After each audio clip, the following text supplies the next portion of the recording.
Day 88. It's officially 2024. Right now it's 1 a.m.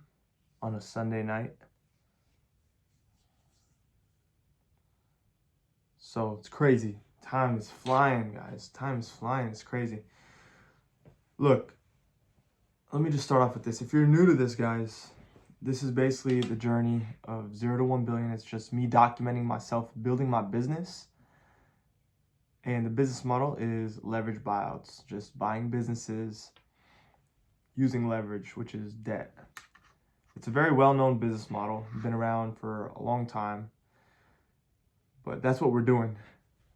And guys, real quick, just off the rip, like off the beginning of the video, I want this video to be like a timestamp from now till next year this time. I want everyone that's watching this to go ahead and comment at least one of your goals. So by this time next year, you would have accomplished that goal. So go ahead and comment something, put something down. It's gonna be like a timestamp. You know, next year, this time I might read it. You never know. But if you're new to this, and if you're not aware, I actually put my goals in one of my previous videos. I was doing a contract. I think the title said something like contract or something like that. But yeah, what did I do today? I talk about what I do every day. And today I didn't have any defense. Everything was closed. I couldn't really talk to any business owners or anything like that. Yeah, a lot of slippage today. A lot of slippage. Best way to put it. I sent cold emails. I worked out, and most of my day was spent just reinforcing my knowledge on LBOs, on QLA, on like this whole industry, really. Hearing different people talk about their experiences and how they finance deals and how they find deals and how deal flow happens and how to have conversations with the sellers. And something I'm realizing, but for some reason my gut just tells me this isn't true, is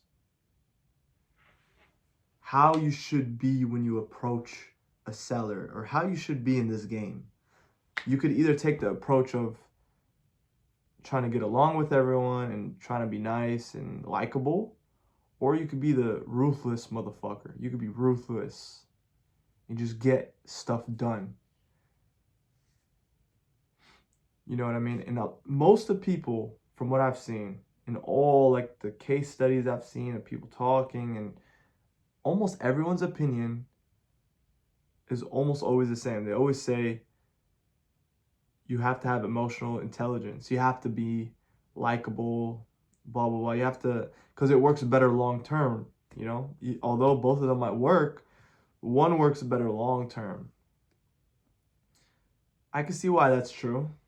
And it's a different age nowadays, right? You have to be that way, I guess. I don't even really know. I'm just kind of like laying out my thoughts. So, should I take the ruthless approach or like being likable approach? Guys, you've seen some of my cold calls.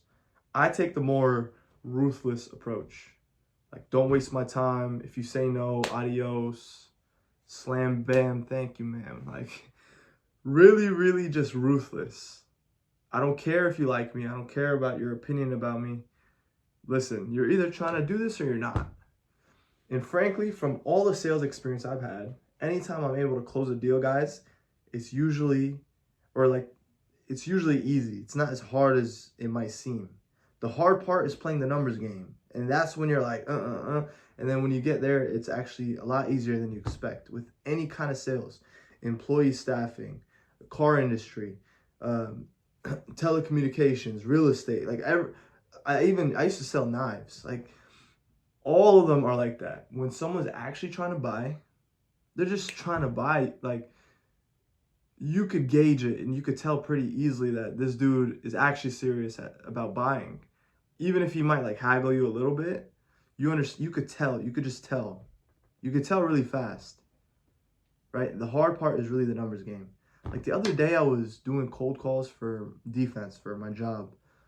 And I was doing it in front of all the other employees, which is super weird. Like the norm is to sit around and just talk and be handed leads and wait until a customer walks in.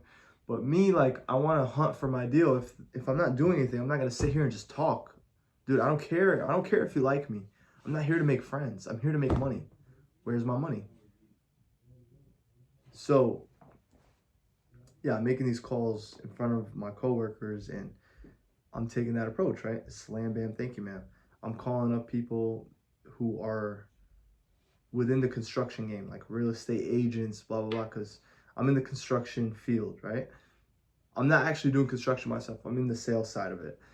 But I'm doing calls. Are you guys interested in so and so? No? Okay, boom. Are you guys interested? No? Boom. If they say like no, like they seem kind of interested, I'll tell them maybe we could build a long-term, mutually beneficial relationship. And then tell them, then they usually from that day they usually just bullshit and waste your time. Like yeah, we can. Just want to get off the phone. Usually, guys, it's yeah, I'm down. From what it's not super complicated. Like it shouldn't be super complicated. If you want something, you want it. You should at least give some kind of sign. Like think about it. Last time you pulled a girl, last time you actually had a girl in your life, did you have to persuade and pursue her for 5 years or not even 5 years? Let's just say like, did you have to convince her or was she like just giving you signs right away? You know what I mean? It's kind of like that. Like a lot of sales has to do with picking up girls. I'm not gonna lie. It reminds me a lot of that. But should I take the ruthless approach or the more newer age approach? I've read Steven Schwartzman, What It Takes, his book. Steven Schwartzman, if you don't know, he's a CEO and founder of Blackstone. Blackstone is like the daddy of BlackRock. You know, it created BlackRock essentially. Although BlackRock is worth more nowadays, but anyways, Steven Schwartzman, he talks in his book, he's very soft-spoken kind of guy.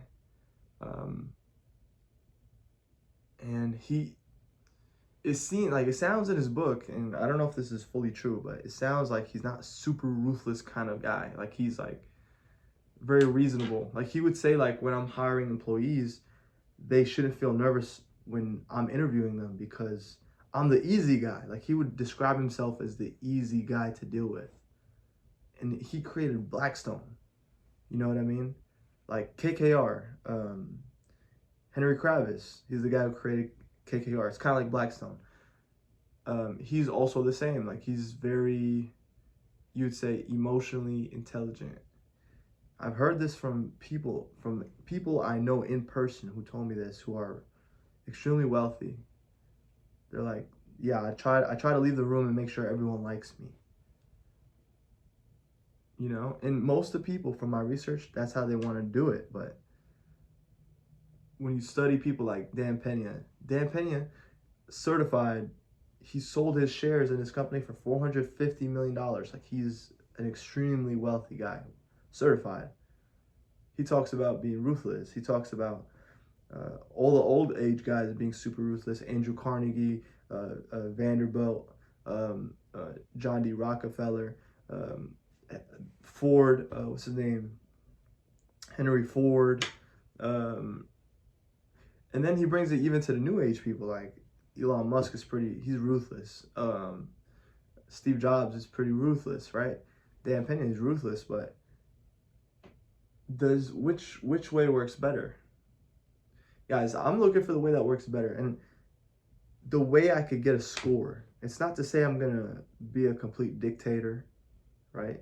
I just want to win. Like if I'm a business owner and my business is dying and my employee is the reason why it's dying, bro, you're gonna get fired. It's just like any other business. It really just comes down to numbers, really.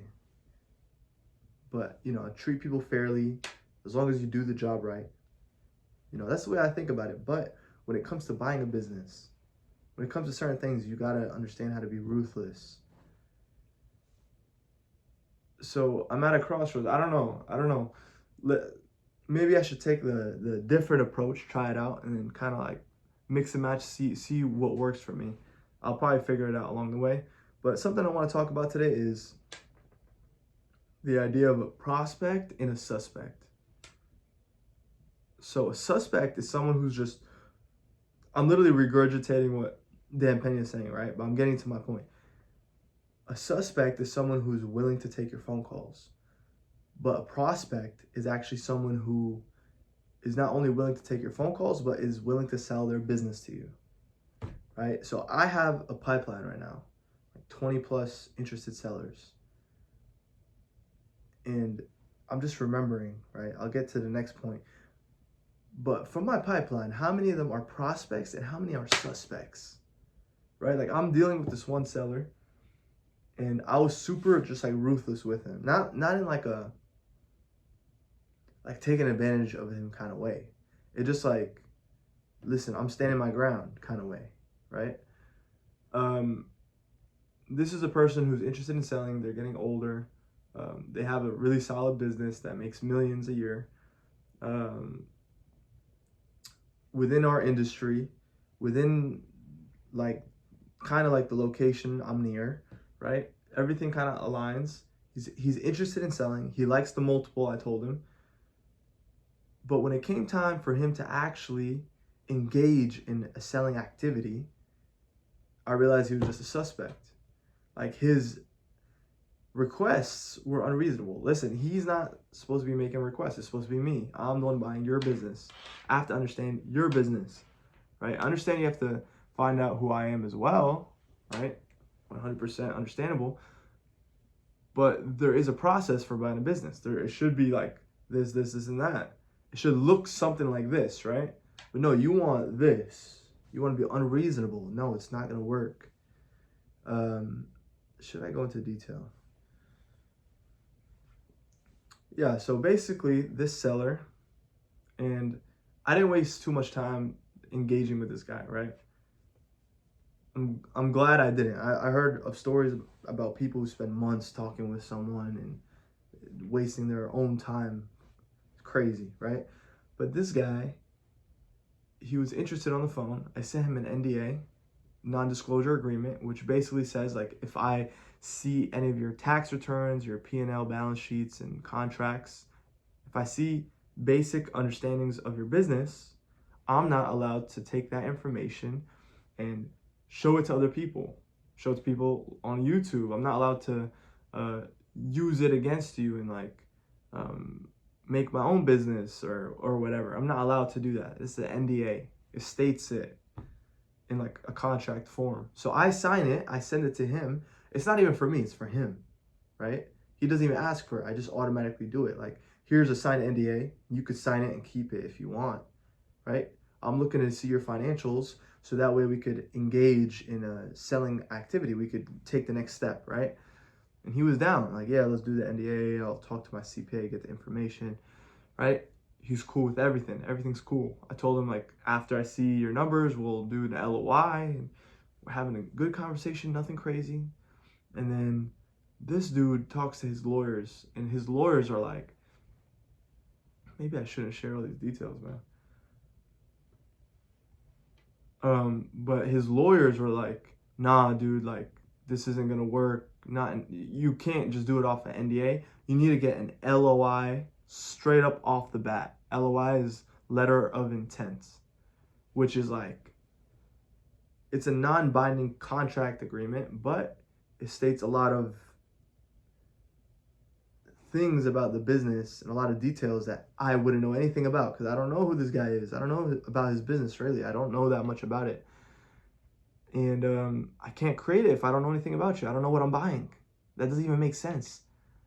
So he's like, no, we need an LOI. We need an LOI. So I sent him an EOI, which is an expression of intent, which just kind of says like, this is the multiple we agreed on. Here's my signature. Something. Like this guy ultimately just doesn't know what he wants. I'm like, okay, he wants to see like I have financing backing me, which isn't a problem, right? So I was like, okay, so you want to see a term sheet, right? Is that what you're looking for? He's like, no. I'm not looking for LOI term sheet. No. Like that, anyone could write that up. he was like, matter of fact, I want to see your business's numbers. I was like, what? Bro, like, this guy doesn't even know what he wants. He's just scared, and he's not very motivated, honestly. Like, if you're a motivated dude, like, you're gonna take the next step. Because I've done this with other businesses. I've seen their numbers. I've signed NDA. They've done it, no problem. But you want to give me issues. You're a suspect, bro. You're just not interested. Please don't waste my time. That's how I feel, and that's what happened. But yeah, I don't think there's a problem if I share those details. That's something that happened today, actually. I set an EOI, all these different contract and agreements. But something else I want to talk about. Today I was doing a lot of studying, right? And let me just say that any kind of information that you're looking for is free on the internet if you're looking hard enough. It is. It's free on the internet. It really, really is. It's crazy. Any kind of course that you're paying thousands of dollars for, you could literally find that exact course for free on the internet. Isn't that crazy? You're just lazy. Most of the time, it's up there.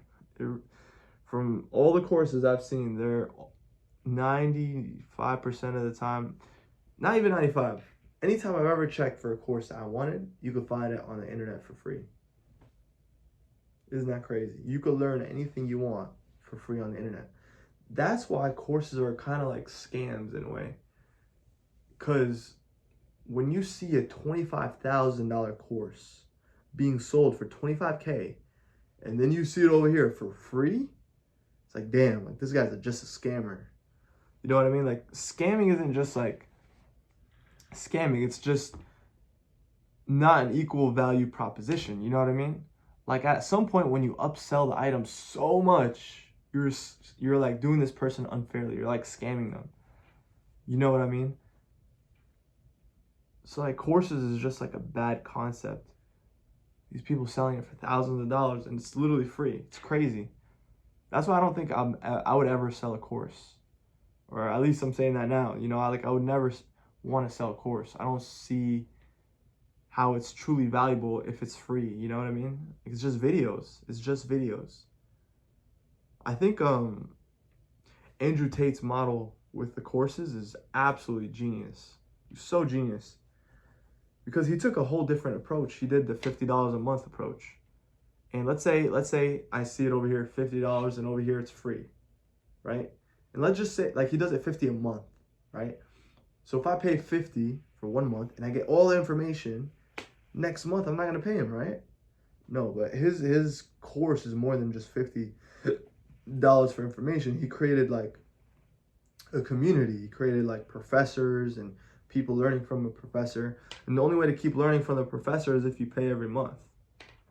So it's so smart, because not only are you not scamming by having them pay $50, you know, equal value proposition, you know, like it's worth 50, at least 50, right? But they're also getting decent value if they want it bad enough. Like it's equal. It's not like blown out of proportion. It's super smart, I'd say. He did it extremely smart. But yeah, man, courses are just freaking scams. It's crazy. But that's like a gist of my day. I want to talk a little bit about the new year. And I haven't really thought about this, but it is 2024, guys. 2024. Man, I cannot have another year of not seeing some type of success. I cannot. I have to have something to show for it.